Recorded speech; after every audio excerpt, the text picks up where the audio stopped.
As a professional in law enforcement or the broader criminal justice system, you may have encountered persons with developmental disabilities.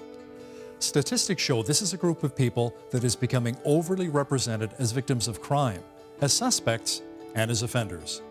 And the reasons are varied. This series of video segments will help you identify a person with a developmental disability, to communicate more effectively with a person, and to de-escalate situations. This video segment will help you identify situations involving individuals with a developmental disability, or DD. The video will provide tips and strategies using interviews and scenarios that reflect common situations in which persons with a developmental disability may become involved with the criminal justice system. The goal is to reduce the likelihood of persons with developmental disabilities from becoming further involved with the criminal justice system or being incarcerated. Given that police officers are often the first point of contact, it's especially helpful for officers to increase their awareness and knowledge of how to more effectively interact with persons with developmental disabilities.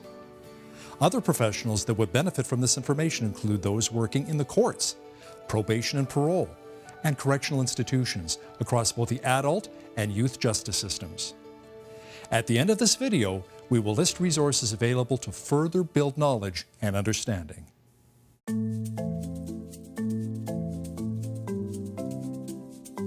Early identification of a developmental disability can help in assessing a person's understanding and decision-making abilities.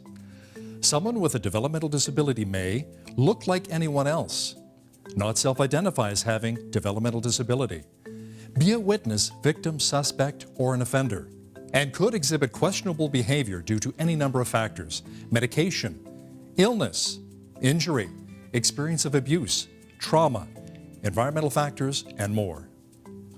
Some general indicators include mannerisms such as fidgeting, pacing, self-injurious behavior, unclear speech, perhaps due to hearing loss or other issues, impaired memory recall, or poor reasoning and judgment, missing social cues or being unresponsive to social cues. Some socially inappropriate behavior may include standing too close, talking loudly, difficulty listening without interrupting, and too much eye contact or none at all. An initial conversation can provide some clues. For example, an individual with a developmental disability may reference special education, a day program, workshop, or having a worker, live in a group home or be an older adult living with parents, have difficulty expressing themselves, be overly honest to the point of being perceived as rude, and appear to lack empathy.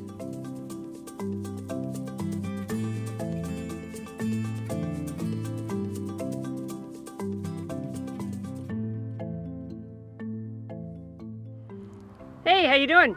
Good. Good. What's going on today? Just sitting here. What's your name? Garrett Thompson. Garrett Thompson? Yeah. Did you go to school, Garrett? Nope. Do you work, Garrett? Nope. So where do you live? Napanee or... Napanee. Yep. Do you live with your mom or dad? Nope. So, Garrett, does anybody know that you're here? Who do you live with? Group home. Now, what do you do during the day? Because you're in Kingston now, you're not in Napanee. Here is Dr. Jessica Jones, clinical and forensic psychologist, associate professor of psychiatry and psychology at Queen's University, and clinical director of the Developmental Disabilities Consulting Program. What's crucially important for identifying someone with developmental disabilities is recognizing that they do bleed into each other in terms of how they present. So the more communication and reading the communication style of the person is going to dictate whether they have a developmental disability or not. So an individual who may be intoxicated can still use sophisticated language, can keep up with the pace of a conversation. However, an individual with developmental disabilities may use very literal or concrete terms, and the pace of conversation and understanding and responding to questions are going to be a red flag for officers. In fact, they may come across as over-friendly, or the opposite, they may be very rude because of the difficulty in reading that social situation, more likely because they're seeking approval from people in authority. So individuals with developmental disabilities may not be able to read or write or tell the time. So any written information that we give them needs to be adjusted to their level of comprehension and level of understanding. They also may agree to things that aren't true or agree to things that they cannot abide by, and we refer to that term as suggestible. An individual's eye contact, tone of voice, body language, and then determining what the intent or motivation is of that person. Individuals with developmental disabilities have difficulty with memory due to their cognitive problems. So recalling events or sequence of events can be difficult. And for the purposes of self-preservation, like you or I, we don't like to admit when we don't know something, they try to fill in the gaps. They may have fewer coping strategies than you or I. They may react agitative quite quickly. It may also trigger past abusive experiences for these individuals. By the nature of their difficulty, they also have complications with insight and recognizing consequences beyond the immediate situation. So by not foreseeing consequences of their actions in the future, they can be or at risk of being interpreted as dismissive or indifferent to their own consequences or the actions of their behaviors.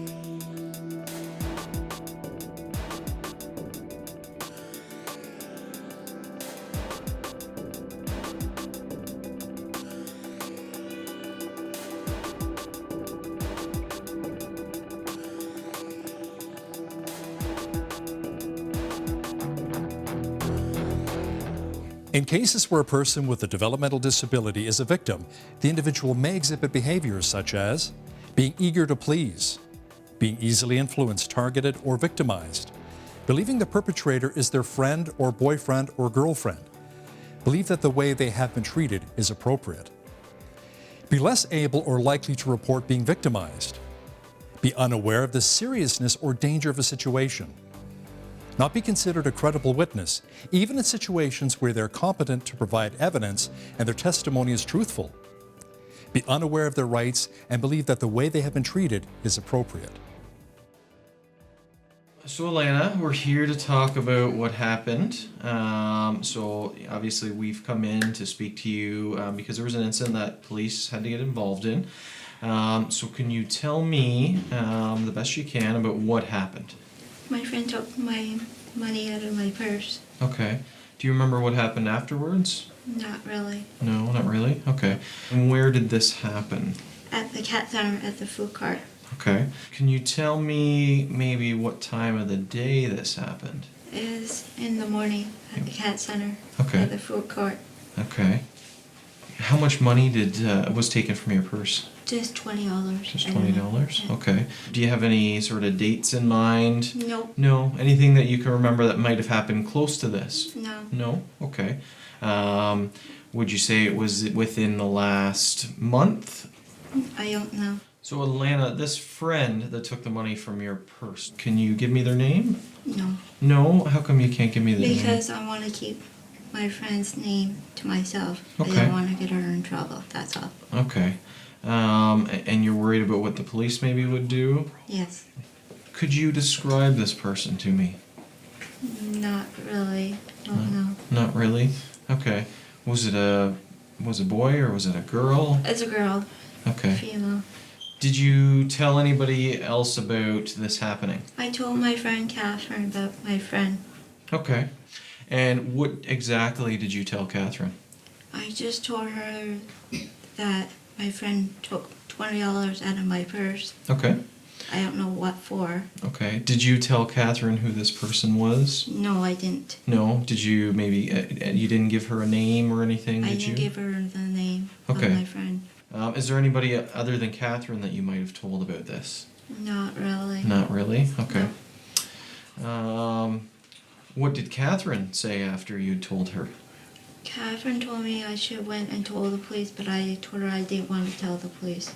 Okay. I just want to keep it to myself. Okay. And how come you wanted to keep it to yourself? Because I didn't want my friend to get in trouble Okay. by the police. That's Okay. all. Did you tell Catherine who your friend was that took your money? I didn't tell her who was my friend, who Okay. she was, or nothing. Okay. So is there anybody besides Catherine who you might have told about this? Not really. Not really? Okay. How about any family members or No. workers, anything No. like that? No? No.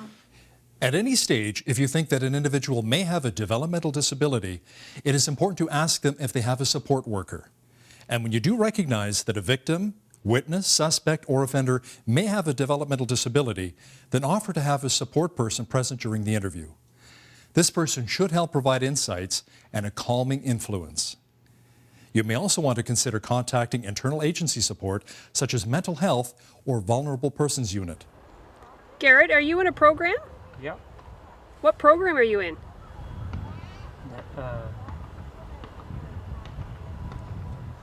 Crescent Center. The Crescent Center? And do you have a worker? Yep. Who's your worker? Kelly. Kelly? And does Kelly know where you're at? No? Here is a list of resources that may provide you with further knowledge and support.